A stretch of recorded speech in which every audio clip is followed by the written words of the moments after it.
Amados irmãos, a graça e a paz de Deus, nosso Pai, o amor de Jesus Cristo, nosso irmão, e a comunhão do Espírito Santo estejam convosco.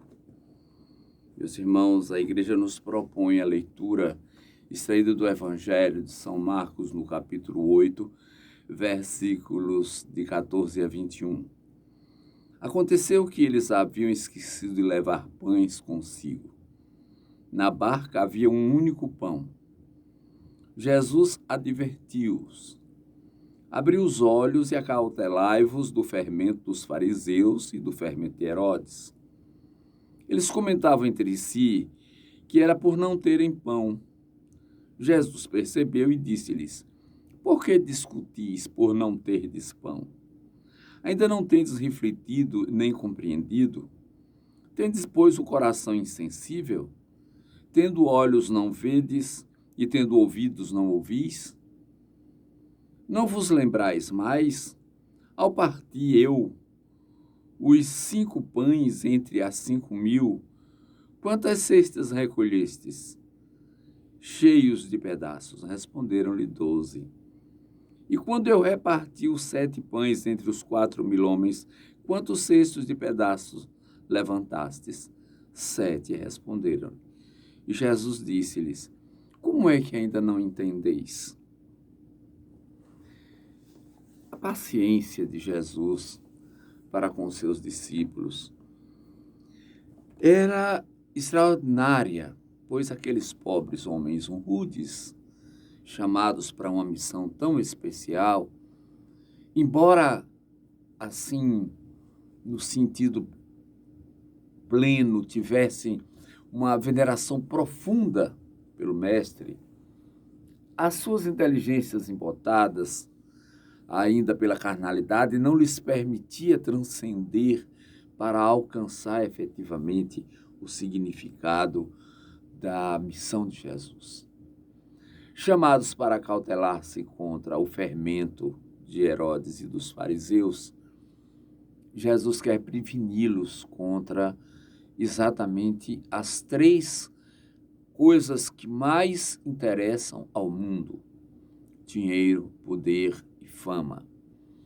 Estas 3 coisas que Jesus precavia aos seus discípulos, ele chamava também para que se tornassem sensíveis ao que ele, Jesus, estava fazendo e que eles deveriam compreender. Eles se preocupam por não terem acumulado pão. E Jesus não queria o acúmulo de bens. Jesus queria, ao contrário, o despreendimento dos bens. Por isso ele compara, ele chama atenção para a partilha, para aquele gesto da generosidade, da preocupação com o bem-estar do outro, no momento em que se abatia sobre eles a fome. Não é? Jesus chama a atenção para que eles também não fiquem presos ao sistema. Esse sistema que é, de certa forma, escravagista, pois ele submete o homem. Ele submete o homem a uma escravidão. Ele submete o homem a uma servidão. Meus irmãos e irmãs, analisemos o mundo em que estamos vivendo. Qual é a proposta do mundo moderno para o homem moderno? Um bom emprego, um bom salário, uma família constituída, mas baseada num bem-estar, a propriedade, a posse da propriedade, um bom carro, o status social, e a felicidade é esta. Onde a sociedade propõe Deus? Em lugar algum.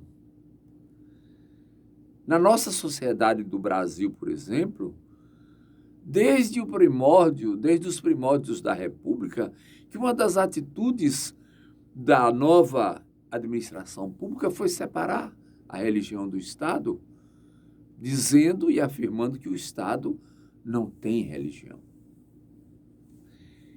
Então, o Estado não tendo religião, não tem Deus. E não tendo Deus, o Estado, portanto, não tem que se preocupar com a ética e nem com a moral pregadas por Deus. E aí a sociedade caminha e navega livre, solta, para implantar, pelo seu livre-arbítrio, a ética e a moral que seja conveniente a quem esteja no comando do país, ou das instituições, ou das comunidades.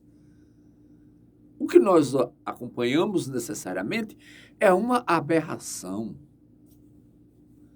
Nós estamos vendo hoje os casos em que há uma como confusão mental na cabeça dos homens, pois os homens se consideram os donos do relacionamento e proprietários da companheira.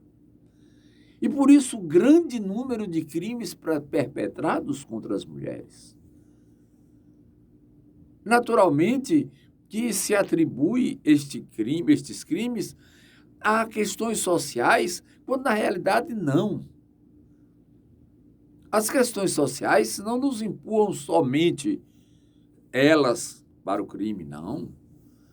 As questões sociais nos perturbam, mas o que nos conduz ao crime é a ausência da vida espiritual. Porque é a ausência de Deus na vida do homem que o leva ao caminho do pecado. Porque leva para a satisfação dos sentidos. Porque leva para a exacerbação das concupiscências da carne. E, consequentemente, em função disso, as práticas, todas elas, danosas à salvação. Uma vez que o homem, sem a referência de Deus como norte de sua vida, é um animal indomável, descontrolado. Ele mata, ele agride, ele devora, como qualquer animal carnal dos que existem no mundo, as feras soltas, porque ele se animaliza. Matou a espiritualidade, se sobrepõe o homem animal. Nós não pensamos estas coisas, meus irmãos, porque nós estamos também conturbados com as nossas próprias inquirições.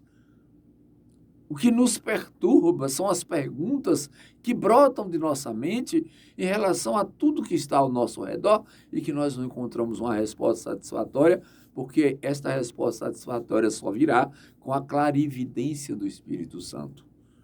Quando o Espírito nos ilumina, aí nós encontramos o caminho. Nós encontramos as razões, nós encontramos a força, o equilíbrio, nós encontramos sabedoria. Falta ao homem entronizar-se como ser espiritual. Aí a prevalência do Espírito sobre a carne dará ao homem o norte necessário para que ele persiga a sua própria salvação, a sua própria redenção.